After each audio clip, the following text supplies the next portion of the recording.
अस्सलामुअलैकुम एवरीवन।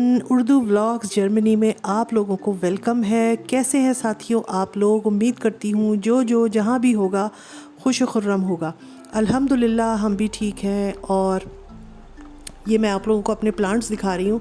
गर्मी ने जो तबाही मचाई है कहीं बारिश तबाही मचा रही है, कहीं गर्मी तबाही मचा रही है। तो हमारी तरफ तो भाई बारिश नहीं है, गर्मियाँ हैं, सख्त गर्मी है। इतनी तेज़ धूप होती है, इतनी तेज़ धूप होती है कि मैं क्या बताऊँ। और इस प्लांट को तो मेरी ही नज़र लग गई। वो कैसे कि मैं जब भी आती थी और तो मैं इन प्लांट्स को देखती थी और मैं खुश होती थी कि कितने अच्छे लग रहे हैं, कितने प्यारे लग रहे हैं। और ये तकरीबन रोज़ का काम था कि जब मैं अपने टेरेस पर आती और मैं इन प्लांट्स को देखकर और कहती कि बहुत प्यारे लग रहे हैं, तो हुआ ये कि मेरी ही नज़र मेरे पौधे को खा गई और बिला वजह कुछ समझ भी नहीं आया कि इसको हुआ क्या। और ये हल्के हल्के जो है ऐसा ब्राउन होने लगा। अगर हमें पहले लगा कि गर्मी से हुआ है, सख्त धूप से हुआ है, मगर अगर ऐसा होता तो बाकी प्लांट्स भी ख़राब होते। बाकी प्लांट्स जो हैं वो हुए हैं ख़राब, थोड़े थोड़े उनके रंग ख़राब हुए हैं, उनके कुछ पत्ते सूखे, मगर बिल्कुल ख़राब नहीं हुए। जैसे कि ये जैसे घास हो गया बिल्कुल। हालांकि मैं ऊपर शेड भी रखती हूँ, पूरा शेड मैं सारा दिन खोल के रखती हूँ ताकि ये इन पे डायरेक्ट धूप ना पड़े। डेली इनको पानी दिया जाता है और समझ नहीं आया कि क्या हुआ। तो अब मुझे तो फिर यही लगा कि मेरी नज़र लग गई मेरे प्लांट को ये मैं दिखा रही हूँ कैसे घास ख़राब हो गई है और हर जगह से जो है वो हो रही है, मतलब सूखी सूखी हो रही है। और कहीं पर भी जो है वो ग्रीन पैच है तो कहीं कैसा पैच है। और गर्मी की वजह से जो है वो बहुत बुरा हाल हो जाता है यहाँ पर, क्योंकि यहाँ पर बहुत तेज़ धूप होती है। अगर गर्मी आपके टेम्परेचर 30 दिखा रहा है तो यकीन करें फीलिंग जो है वो 35 वाली होती है। और अगर 35 दिखा रहा है टेम्परेचर तो फीलिंग 40 वाली होती है। तो इसी तरह का हाल कुछ हुआ है हमारे टेरेस का भी। सफाई करने को भी दिल नहीं चाहता, बाहर ना बैठने को दिल चाहता है, और बस ये ऐसे ही पड़ा हुआ है। और यहाँ पर मैं आप लोगों को दिखा रही थी, मैंने इस दफ़ा जो अपनी देसी ग्रॉसरी होती है, जो कि मैं अक्सर फ्रैंकफर्ट जाके शॉपिंग करती हूँ, ऑनलाइन मंगाई। तो मुझे तो ये एक्सपीरियंस बहुत अच्छा लगा और बहुत अच्छी मैंने सब्ज़ी भी मंगाई, हरी मिर्चें भी मंगाई। और मुझे किसी ने बताया था कि बहुत अच्छा सामान भेजते हैं, ख़राब नहीं होता है।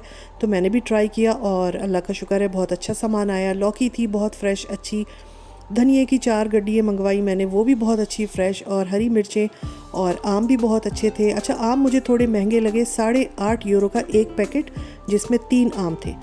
तो बहरहाल अब मंगाने तो थे, सीज़न है तो सीज़न में तो थोड़ा बहुत आम बंदा खाता ही है। तो हमने भी मंगाए और डर डर के कम ही मंगाए कि ये ना हो कि ख़राब आए तो फिर ये वापस कैसे होंगे। अच्छा, अब मैं नीचे जा रही थी और मैं आप लोग को दिखाती हूँ मैंने जो ग्रॉसरी मंगाई है उसमें क्या क्या है। और मेरी बेटी ने और मैंने मिलकर जो है वो सामान इनसे मंगवाया था और सेकंड डे ही ये घर पर डिलीवर करके चले गए और घर पे भी डिलीवरी इन्होंने फ्री दी है। तो ये चीज़ मुझे बड़ी अच्छी लगी, हमें कहीं दूर जाना भी नहीं पड़ा, गर्मी में निकलने का दिल भी नहीं करता है। और यहाँ पर ये अभी इसी तरह घुसे हुए थे, कुछ शान के पैकेट्स थे बेहिसाब, और ये आटा था और राइस के 2 पैकेट्स थे। छोटा वाला बेटी के घर जाएगा और ये बड़ा वाला मेरा था। तो मुझे बड़ा अच्छी लगी, ये एक्सपीरियंस बहुत अच्छा रहा। तो मैंने सोचा आप लोगों के साथ भी शेयर करती हूँ। चने की दाल थी, बेसन, और ये जो मसाले होते हैं, अच्छा ये मसाले मैं इकट्ठे मंगवा लेती हूँ तो ये आराम से फिर 5-6 महीने निकल जाते हैं, क्योंकि इतनी जल्दी जल्दी डेली तो यूज़ कोई भी पैकेट के मसाले नहीं करता है, ज़ाहिर है मैं भी नहीं करती हूँ। और मगर मंगा कर मैं रखती हूँ क्योंकि हमारे घर से ये सारी चीज़ें लेने के लिए अगर खुदा न खास्ता किसी टाइम पे ख़त्म हो जाए तो बड़ा दूर जाना पड़ता है। तो अचार भी मंगवा लिया था, हलीम के पैकेट थे, और कोरमा, बिरयानी, ये जो सारे मसाले होते हैं उनके पैकेट्स थे। तो ये सामान आया हुआ था और अभी मैं इनको सॉर्ट आउट कर रही थी कि बेटी के घर कौन सी चीज़ें जाएंगी और कौन सी मेरी हैं। रूह अफ़ज़ा भी मैंने मंगाया था, गर्मी में दूध में डाल के या वैसे ही पानी में डाल के पियो तो बड़ा अच्छा लगता है रूह अफ़ज़ा आजकल। तो ये जनाब हमारा एक एक्सपीरियंस अच्छा रहा। साथ में मैंने ये लेमन वाटर था, ये भी मंगवाया था, नमक पारे भी थे। तो बस ये सारा कुछ था और मैंने कहा आप लोगों के साथ शेयर कर देती हूँ इंशाल्लाह। और फिर नेक्स्ट किसी व्लॉग में अगर दोबारा मंगवाऊँगी तब भी आपको दिखाऊँगी। अच्छा जी, अब ये जो उस दिन मैं आप लोगों को दिखाया था किक से मैंने शॉपिंग की थी, ये उसकी सारी बर्तन वगैरह अभी तक ऐसे ही रखे हुए थे। तो मैंने सोचा इनको भी वॉश करके फिर इनको ठिकाने पे रखा जाए, वरना ये बैग्स में वहीं सोफ़े पे रखे रहेंगे। तो बस यहाँ मैं अब इनको धो धा कर और फिर साफ़ करके इनको शेल्फ़ में रख दूँगी।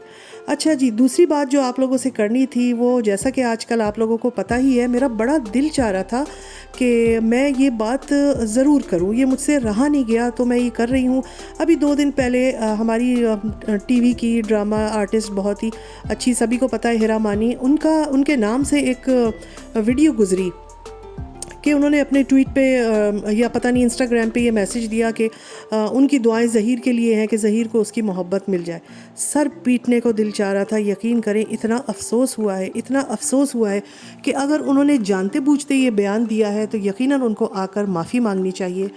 और अगर उनको इस सारे किस्से का पता ही नहीं है तब थोड़ी बहुत रियायत हो सकती है उनके साथ। मगर इतनी हैरत होती है कि इतनी बड़ी सेलिब्रिटी, इतने समझदार लोग, और इनको क्या इस तरह का बयान देना चाहिए था? हज़ारों लोग, लाखों लोग, बल्कि मैं कहूँगी कि कम उम्र बच्चियाँ, लड़कियाँ, ख़वातीन उनको ज़्यादा देखती हैं, उनको फॉलो करती हैं, उनसे मुतासिर हैं। तो क्या ऐसे लोगों को इस तरह के बयान देने चाहिए? कितने लोगों को अफसोस हुआ होगा। और ख़ुद जो उस बच्ची दुआ ज़हरा के माँ बाप हैं, वो किस तकलीफ़ से पिछले 3 से 4 महीने से गुज़र रहे हैं, उनको उसका भी एहसास नहीं है। वो ख़ुद माँ हैं, उनके ख़ुद भी बच्चे हैं। तो क्या ये स्टेटमेंट बहुत ज़रूरी था देना उनके लिए कि जो उन्होंने दिए बग़ैर वो रह नहीं सक रही थी? और अगर दिया भी तो कैसा, मतलब क्या कहना चाहिए इसको? तो मैंने जब ये देखा तो मैंने सर पीट लिया और मुझे अफसोस भी हुआ, बहुत ज़्यादा गुस्सा भी आया कि एक तो वो अजीब व गरीब यूट्यूबर्स जो अपने आप को अदाकारा भी कहती हैं, मॉडल भी कहती हैं, यूट्यूबर भी कहती हैं, हालांकि ना मैंने उनकी कहीं अदाकारी देखी, ना उनकी कहीं मॉडलिंग देखी, और वो घटिया जो अपने व्लॉग्स बनाती हैं, अब वो पिछले कुछ अरसे से आकर और ज़हीर के फेवर में बहुत ज़्यादा वीडियोस बना रही हैं और उनके इंटरव्यूज़ कर रही हैं और इस चीज़ को प्रमोट कर रहे हैं कि कम उम्र बच्चियाँ जो अभी नाबालिग हैं, घरों से भागे, तो उनके इंटरव्यू किए जाएंगे, उनको बैठा के शाबाश दी जाएगी। तो उनको तो मैं क्या, पूरा यूट्यूब फैमिली, पूरी जो वाईटी है वो ही उनको आड़े हाथों लिए हुए हैं। मगर जिस वक्त ये हिरा मानी का जो आया स्टेटमेंट, तो इसको देखकर बहुत अफसोस हुआ है, बहुत गुस्सा आया है कि क्या चाहते हैं हमारे जो इस तरह के लोग हैं, क्या कहना चाह रहे हैं, वो किस चीज़ को प्रमोट कर रहे हैं और किस चीज़ का साथ दे रहे हैं। कम से कम अगर आपको शोहरत ही चाहिए है, व्यूज़ ही चाहिए है, फॉलोशिप चाहिए है, तो कम से कम अच्छे वे में लेना। इस तरह करने से तो बुराई, हालांकि नाम बहुत उनका आ रहा है, अब हर यूट्यूब पे उनकी बात हो रही है, मैं भी कर रही हूँ, मगर क्या, बुरे वे में। तो आपने बुराई कमाने का ज़रिया इसको बनाया और खामखा में ये कह के कि ज़हीर को उनकी मोहब्बत मिले, मैं ज़हीर के साथ हूँ, तो अजीब व गरीब बेढंगा सा ये एक आपने वो दिया। और इससे बहुत सारे लोगों के जहनों में बहुत सारे सवाल आ रहे हैं कि आप क्या ज़हीर गैंग के साथ हैं, या आप किस चीज़ को प्रमोट कर रही हैं, क्या बताना चाह रही हैं, क्या दिखाना चाह रही हैं। और अगर आपको सिर्फ शोहरत ही चाहिए तो कोई ढंग की बात कह देती, उससे भी आपको फ़ैन फॉलोइंग मिलती, मगर नहीं, ऐसा उन्होंने नहीं किया। तो मुझे बड़ा गुस्सा था और दिल कर रहा था कि मैं बोलूं, 2 दिन से मैं सोच रही थी बोलूं, पर मैंने कहा आज बोल ही देती हूं।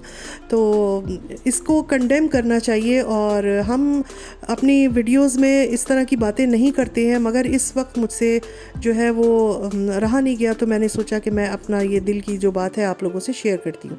चले जी, व्लॉग एंड हो रहा है, चटनी भी बन गई है। आप लोगों को आज का व्लॉग कैसा लगा है ज़रूर बताइएगा। हिरा मानी के हवाले से कुछ भी जहन में हो तो कमेंट में अपनी राय ज़रूर दीजिएगा। इंशाल्लाह अपने किसी नेक्स्ट व्लॉग में आप लोगों से मिलूँगी। और जो लोग चैनल पर नए हैं वो ज़रूर सब्सक्राइब कर लें ताकि मेरी अच्छी वीडियोस उनको भी मिलती रहें। तो अपना बहुत ख्याल रखें। अल्लाह हाफिज़।